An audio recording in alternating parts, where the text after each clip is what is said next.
علم کو بہت ہی اہمیت دی. نبی اکرم صلی اللہ علیہ وسلم نے علم کو بہت اہمیت دی، حتیٰ کہ فرمایا وَمَن يُرِدِ اللَّهُ خَيْرًا مَن يُرِدِ اللَّهُ خَيْرًا يُفَقِّهُ فِي الدِّينِ. صحیح بخاری. اللہ جس کے ساتھ بھلائی کرنا چاہتا ہے، اللہ جس کے ساتھ بھلائی چاہتا ہے، اللہ رب العزت اسے اس کے لیے یفقہ فی الدین، اسے دین میں فقاہت عطا کر دیتا ہے.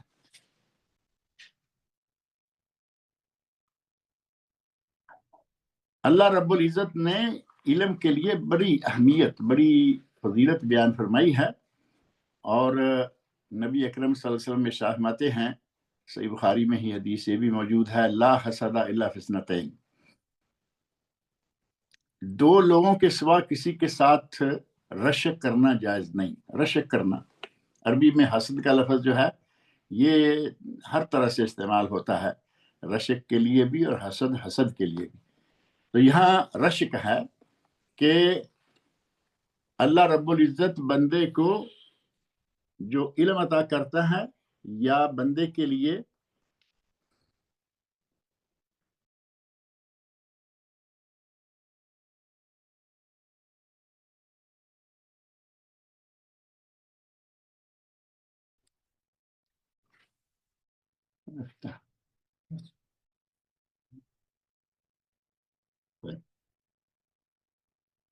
نبی اکرم صلی اللہ علیہ وسلم ارشاد فرماتے ہیں کہ لا حسد الا فی اثنتین، یہ صحیح بخاری شریف کی یہ بھی حدیث ہے، لا حسد الا فی اثنتین، رشک صرف دو کاموں میں، دو باتوں میں، دو آدمیوں کے ساتھ کیا جا سکتا ہے. کون کون دو آدمی؟ رجل آتاہ اللہ مالا فسلطہ علی ہلکتہ فی الحق، اللہ نے اگر کسی کو مال دیا ہے تو وہ مال اسے عطا کیا اور اسے اس مال کو حق کی راہ میں، اللہ کی راہ میں فی سبیل اللہ خرچ کرنے کی توفیق بھی عطا کر دی. ایسے آدمی کے ساتھ رشک کرنا جائز ہے. اور دوسرا فرمایا وآخر آتاہ اللہ حکمہ فہو یقضی بہا ویعلمہا، دوسرا آدمی وہ ہے جسے اللہ نے علم و حکمت عطا کی اور وہ اسی علم و حکمت کے ذریعے فیصلے کرتا ہے اور وہ دوسرے لوگوں کو بھی وہ سکھلاتا ہے. گویا کہ علم کا بہت ہی بڑا مقام ہے اور ہمیں چاہیے کہ اپنے بچوں میں علم کا شوق پیدا کریں، علم کی طرف ان کی رغبت بڑھائیں.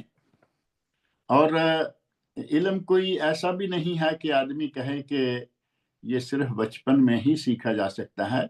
علم زندگی کے ہر مرحلے میں، کوئی بچہ ہے، کوئی جوان ہو گیا، کوئی حتیٰ کہ بوڑھا ہو گیا، بوڑھے لوگوں کا علم حاصل کرنا معروف ہے. یہ الگ بات ہے کہ آدمی ہمت ہار بیٹھے اور کہے کہ نہیں جی اب ہماری زبان پہ نہیں چڑھتا. انہی لوگوں سے جو کہتے ہیں کہ ہماری زبان پہ نہیں چڑھتا، انہی لوگوں سے کہیں کہ یہ ایک چھوٹا سا کورس ہے، کر لیں تو آپ کی سیلری میں اضافہ ہو جائے گا، وہ فوری طور پہ کورس کر لیں کیونکہ وہاں سیلری میں اضافہ ہو رہا ہے. اور یہاں اگر کہا جائے کہ چھوٹی سی دعا ہے سیکھ لیں تو کہیں گے جی نہیں اب ہماری زبان، بڑے ہو گئے ہیں، ہماری زبان پہ نہیں چڑھتا، جو کہ محض ایک بہانہ ہے. بچپن سے لے کر آخر عمر تک علم کو سیکھتے رہنا چاہیے. اور وہ ایک روایت اس سلسلہ میں بڑی معروف بیان کی جاتی ہے جو کہ من گھڑت ہے، جعلی ہے، اطلب العلم من المہد الی الہد، مفہوم کے طور پر بھی وہ مناسب نہیں لگتی کیونکہ گہوارے میں جو بچہ ابھی دودھ پیتا ہے وہ کون سا علم حاصل کرے گا؟ دودھ پیتا بچہ اور گہوارے میں بچہ ہے تو وہ کس مدرسے میں جائے گا، کہاں جائے گا؟ البتہ اس کی ماں جو ہے جیسے ہی بولنا شروع کرے وہ اس کو اچھے کلمات سکھلائے. لیکن یہ روایت جو ہے یہ ثابت نہیں ہے. اور بچے کو علم حاصل کرنے کی طرف رغبت دلائیں، اور صرف علم حاصل کرنے کی طرف رغبت دلانا ہی کافی نہیں بلکہ جن سے وہ علم سیکھے گا، یعنی اس کے اساتذہ کرام ہیں، اگر بچی ہے تو اس کی استانیہ ہیں، ٹیچرز جو ہیں، ان کا ادب و احترام کرنا ان کے لیے بہت ہی اہم ہے.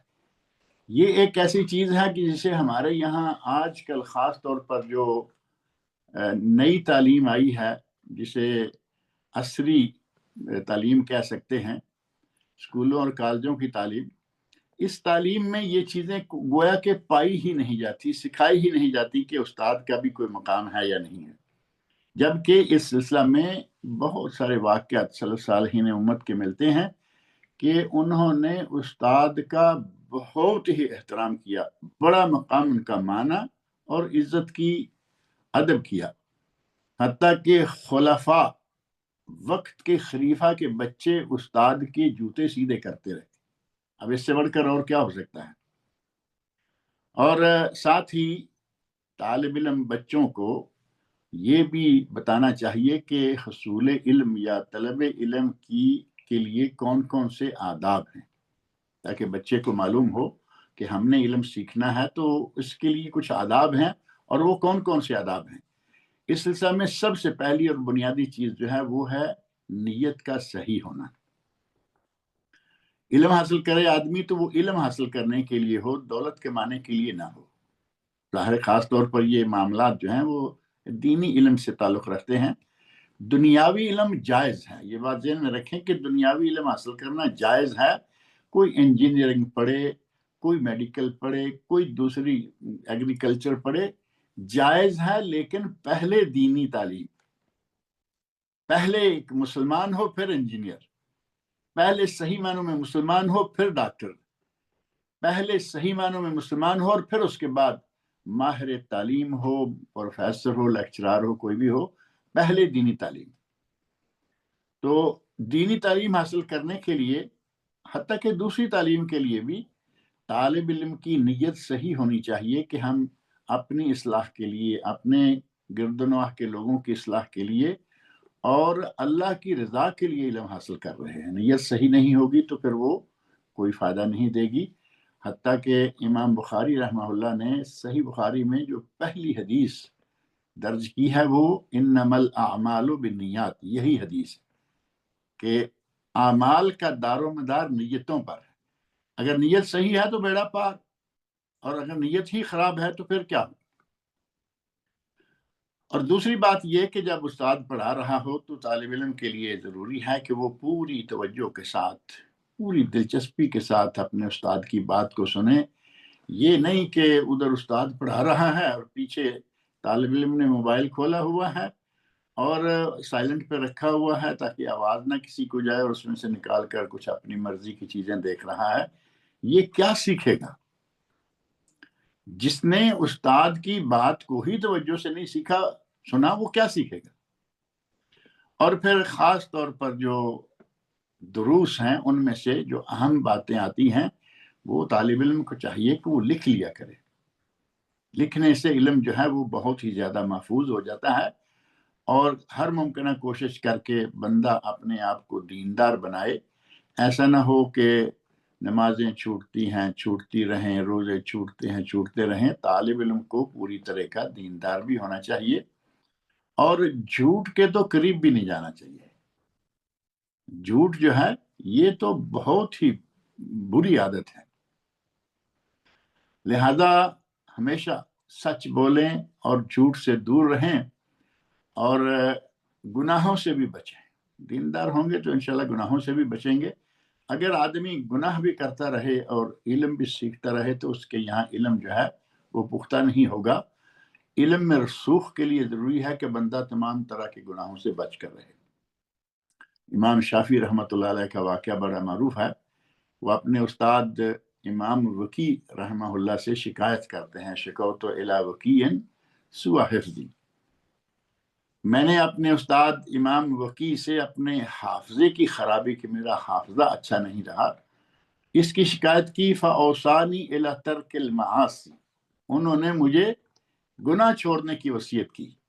واخبرنی ان العلم نور من اللہ، نور من الہ، یہ علم جو ہے یہ اللہ کی طرف سے نور ہے۔ ونور اللہ لا یعطی لعاصی، اور اللہ کا نور کسی گناہگار کو نہیں دیا جاتا۔ لہذا ہمیں چاہیے کہ گناہ سے بچ کے رہیں۔ طالب علمی کا زمانہ ہے، آپ سیکھ رہے ہیں، عمر کون سی بھی ہے، لیکن اپنے آپ کو گناہوں سے بچائیں، جتنا بھی ہو سکے کوشش کریں، اور اپنے استاد کی کبھی بھی دل آزاری نہ کریں۔